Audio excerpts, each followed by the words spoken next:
And what's going on, everybody? Welcome back to another episode of the Designated Players and MLS podcast. Today, we're going back to what went wrong, right? These are the time of the year where we got to talk about teams not finding success and missing out on the playoffs and finding out what went wrong with those teams. And we are here with Toronto FC today. It's not been easy going as of late. This is their fifth year in a row missing out on the playoffs, not seeing the postseason since the shortened 2020 season. And that means that it's time to chat about what went wrong. And to do that, we got to bring back our guest. So Corey's here again to chat. Corey, how you doing? I waiting for the season to, the death knell of the season finished, let's be honest, mid-July for TFC.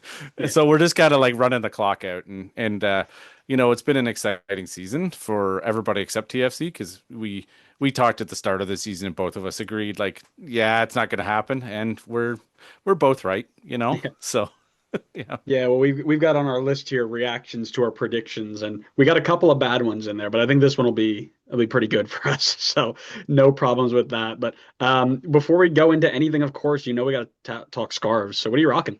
So this is a little bit of a throwback, and I always enjoy this because it is when TFC was a good team. So like we got the I know it's a generic MLS Cup champion, but you get the little TFC logo that they printed on like you know uh a week later and then sold it out. So that was a nice gift for Christmas that I got from my wife that she gave me um after how many years of futility and watching the 2016 MLS Cup in Toronto Hmm. and seeing Justin Morrow hit that penalty off the bar. Oh my goodness. And then just celebrating that they finally actually could score a goal and finish it out. I mean, that was the best season I think in TFC history by far, and it's still continuing being held up in one of the best seasons that ever in MLS history, with the treble.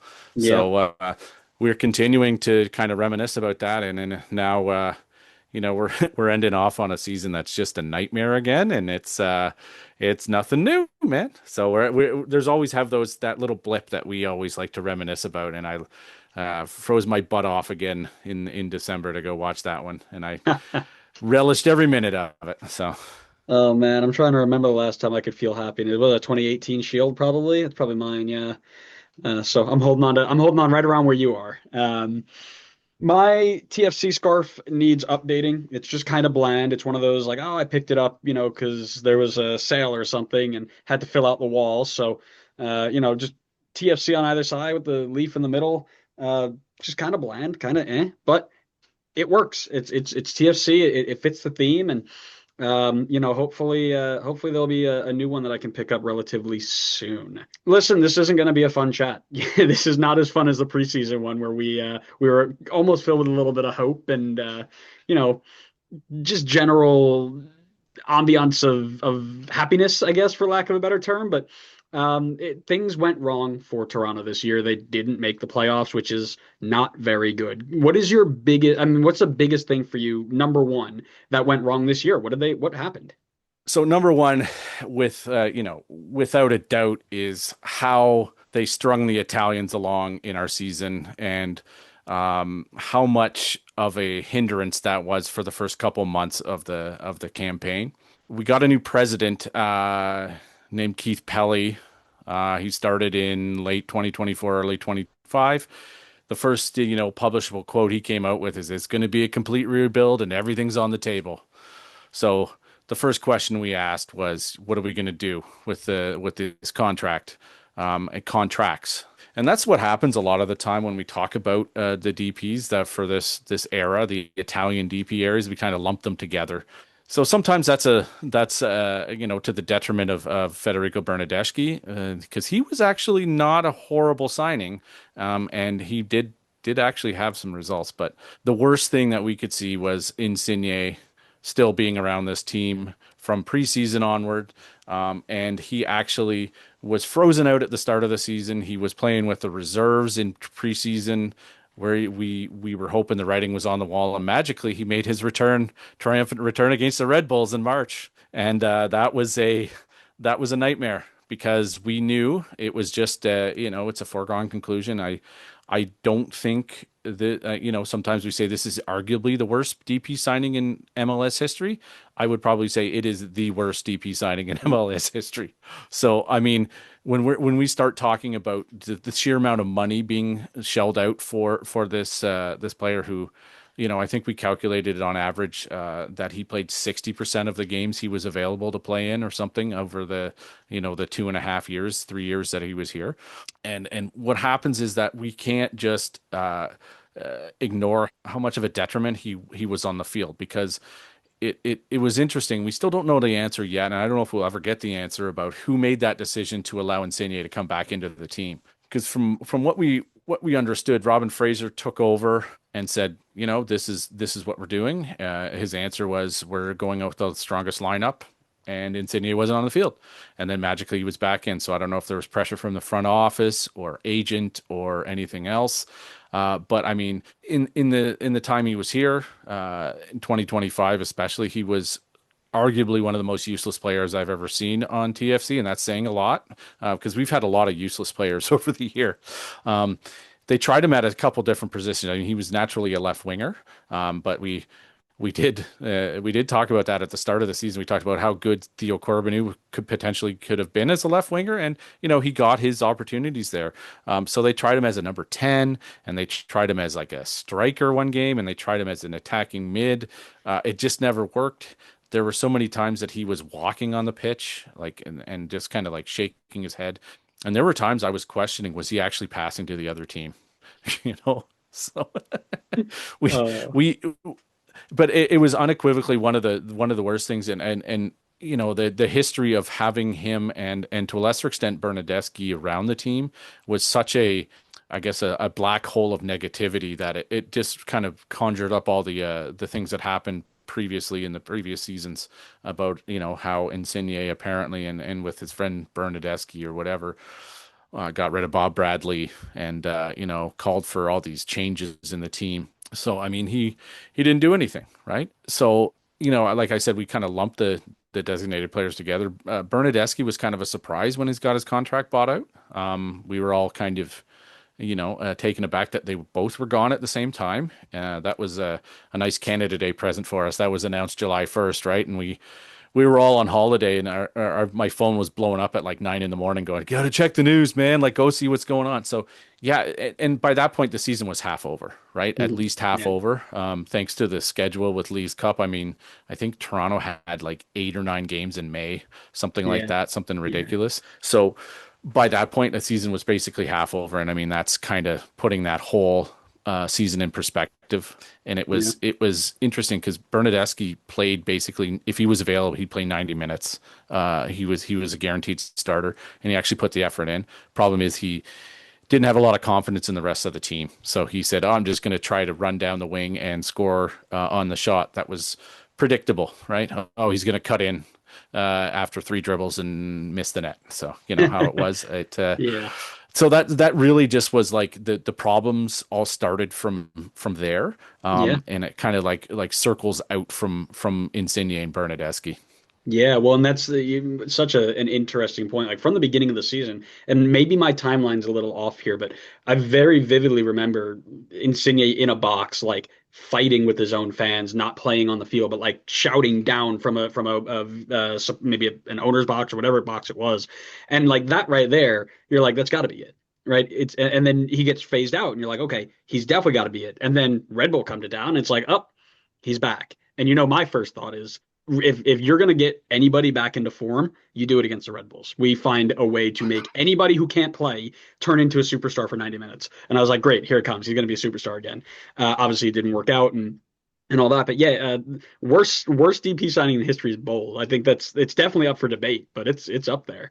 Um, Yeah, I yeah, mean we've seen a lot in Toronto. Like we have a lot of misses on signings, yeah, and especially designated players that they like we look at some players like Mista and stuff like that where he yes, would cover that, and that's a bit of a reach going back to like 2009 and yep, 2010. But like those are the ones we're talking about, and like we it's just that we're just going to go find kind of a player that's past the prime and pay and overpay for him, and that Insigne fit the bill exactly. And it's one of those problems that we can't just look past it. And Right. if you're referencing that where he was quote unquote hurt during that time when he was sitting in the press box, or sorry, he's in a luxury box, and Yeah. he was pulling some of the Toronto slang. I'm just like, great, he's learning the language, he's calling people waste men and all that other Yeah. kind of stuff. But I was like, yeah, he spent enough time around the city to learn that, which is pretty indicative of how his attitude was towards the whole club, right? Like just Yeah. like I'm content to sit and watch my money pile up, right?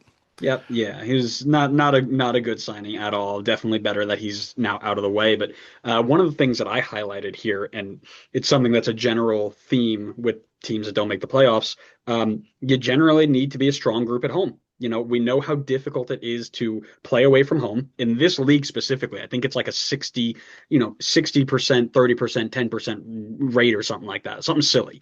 And that means that you have to have extra emphasis on a successful home campaign. If you are not performing at home, it's very, very rare that you can slide into the playoffs. And Toronto FC won twice all time, at least at the time of recording or when I was prepping my notes here. It might have changed, but they picked up a grand total of 13 points from those matches at BMO this year.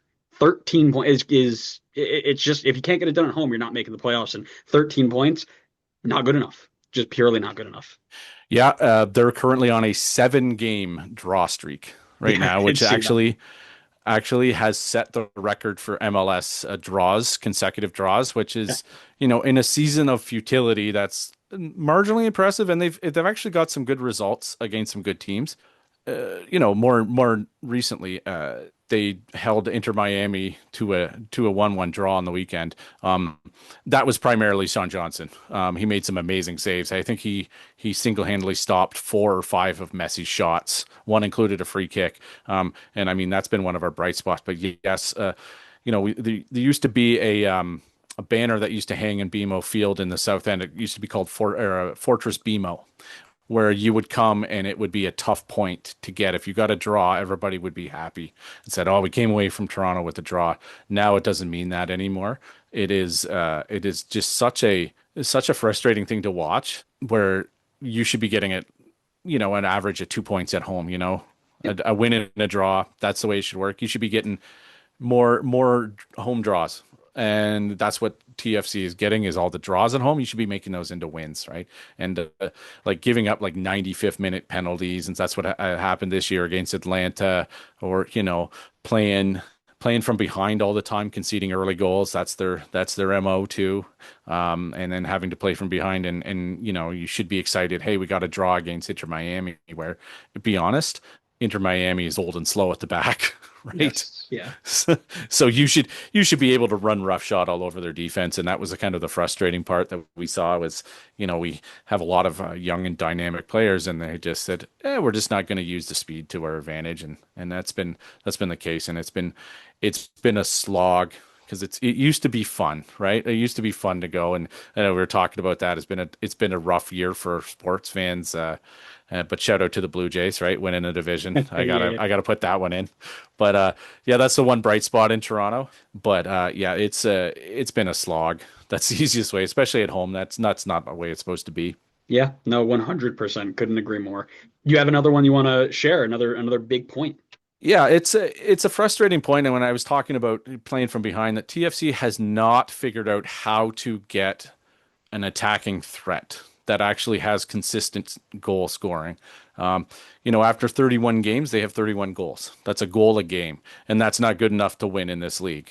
They've only conceded 38, which is not horrible. That's actually a pretty impressive number considering that we've seen TFC go up into the 60s in some of their bad seasons of goals conceded.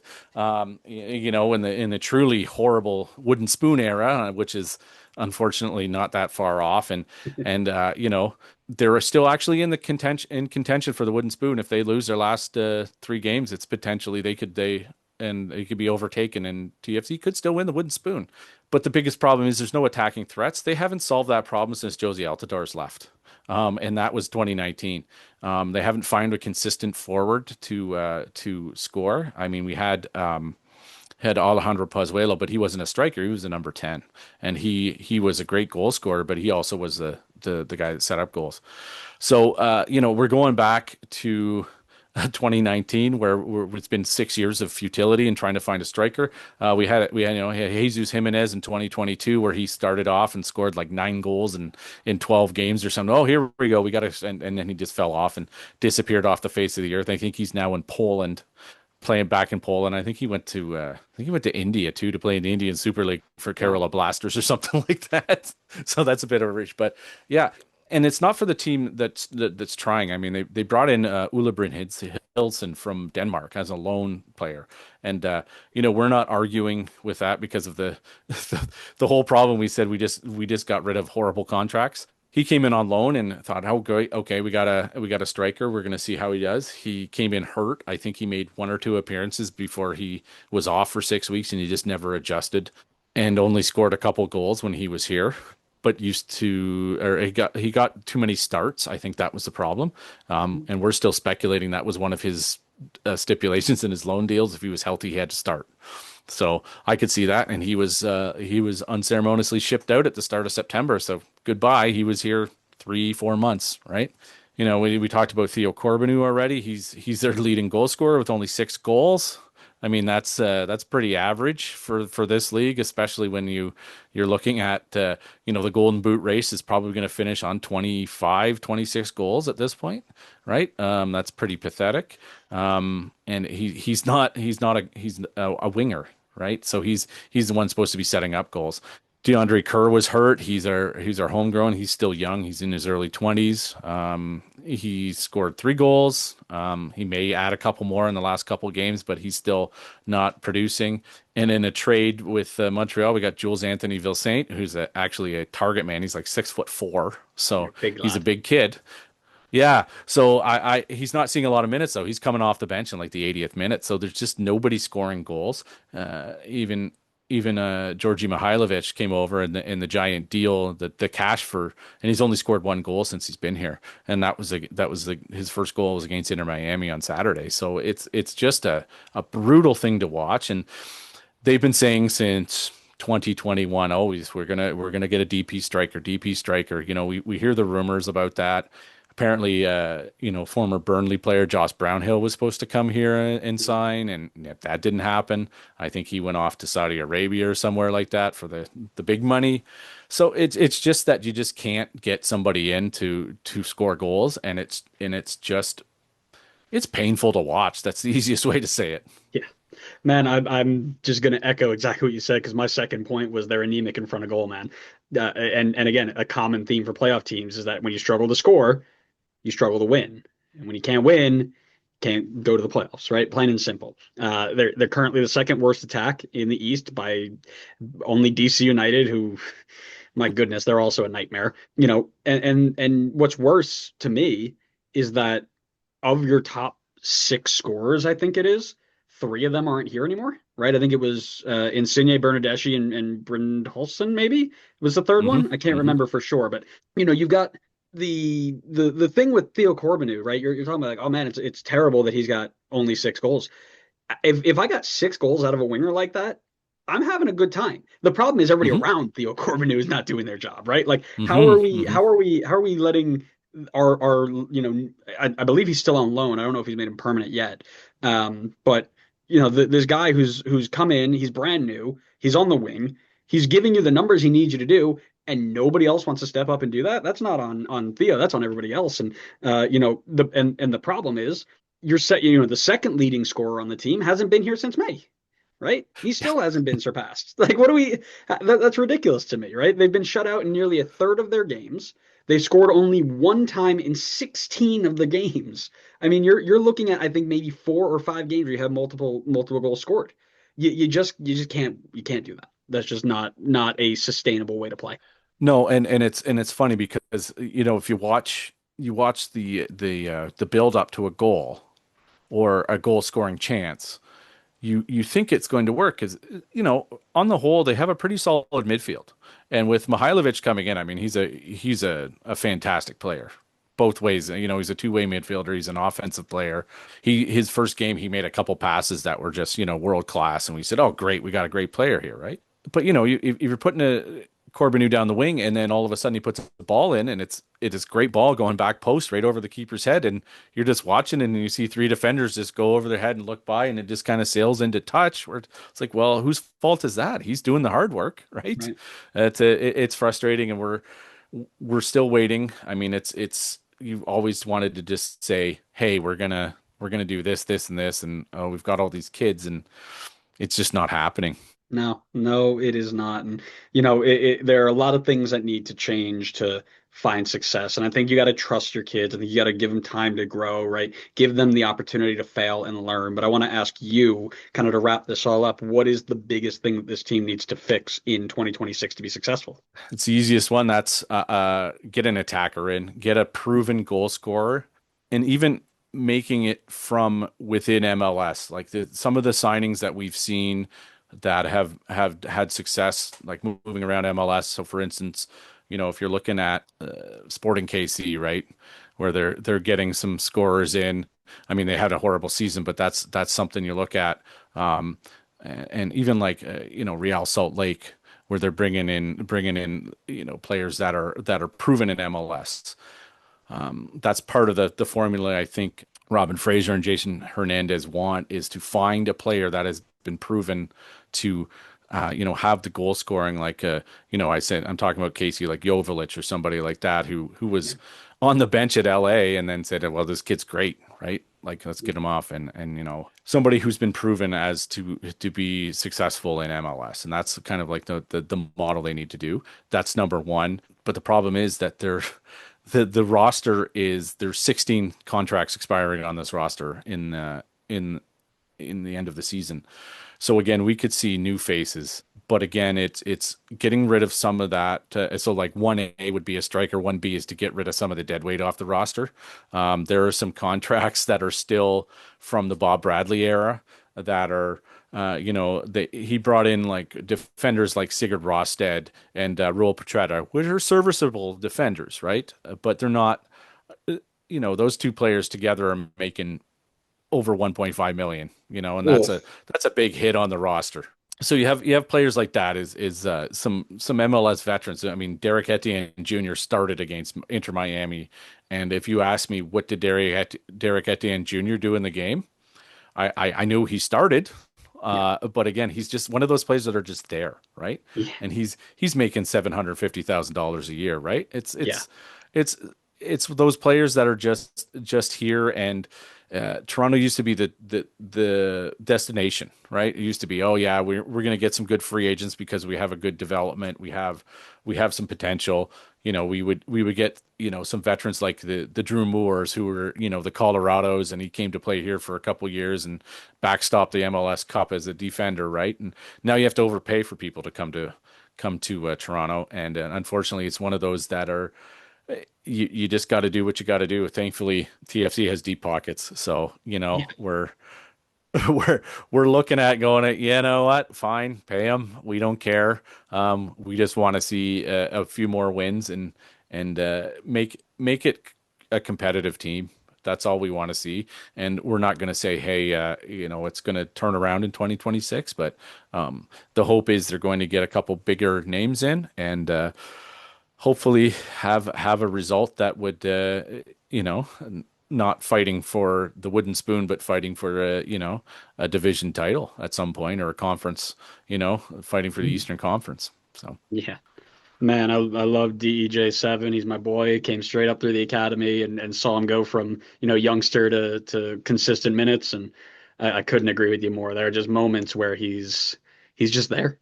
And that's just what he does. And he doesn't really give you as much as you'd love to see. And when he does, he's a 25% success rate. And that's just who he is. He's got great pace. He creates a lot of things just with his athleticism, but put him on the ball and you got question marks. So hopefully they can fix that in 26 too if he's still around. But Corey, thanks so much for joining us today. We really, really had a good time having this chat, even though the chat isn't in the greatest spirit of things. It's always nice to sit down and talk with friends. So take a little bit of time, tell people where to find you and what you do. yeah, I write articles on Waking the Red. That's wakingthered.com, where the one of the only places in Toronto that has coverage of TFC, and you know uh, we tend to spend a lot of time doing in-depth articles and analysis that nobody else really does. And also you can find me on Twitter at Corey2_Brady. I still haven't found the original Corey Brady on Twitter, but I'm sure he's out there somewhere. And we're continuing. We like to put out content. I write a weekly column about some statistics that we see. So if you're some of those, like you look at some of those stats nerds, come and take a look at some of those articles, because I love putting all that stuff together. And we're always looking to break the next big story, and that's what we're trying to do at Wake in the Red. So you can find us over there. Man, well, if there's anything that our supporter, our fans and listeners are, they are stat nerds, because they can't get through an episode without Connor and I throwing some sort of number at them. So if you're looking for it, but TFC specific, head on over there, because it sounds like it's a great place to be. I'm gonna have to head over there after this just to take it in for myself. But thanks so much again for being here, Corey. We really had a good time. Make sure you are following us if you're new here, wherever you get your podcasts, or on social media at the Designated Players. You can just search it, you'll find us, because we're doing this for every team that missed the playoffs this year, so we can figure out exactly what went wrong and what needs to get better. Corey, thanks so much again for being here. We hope everybody enjoyed this episode, and we'll see you next time on the next episode of the Designated Players and MLS podcast. See ya.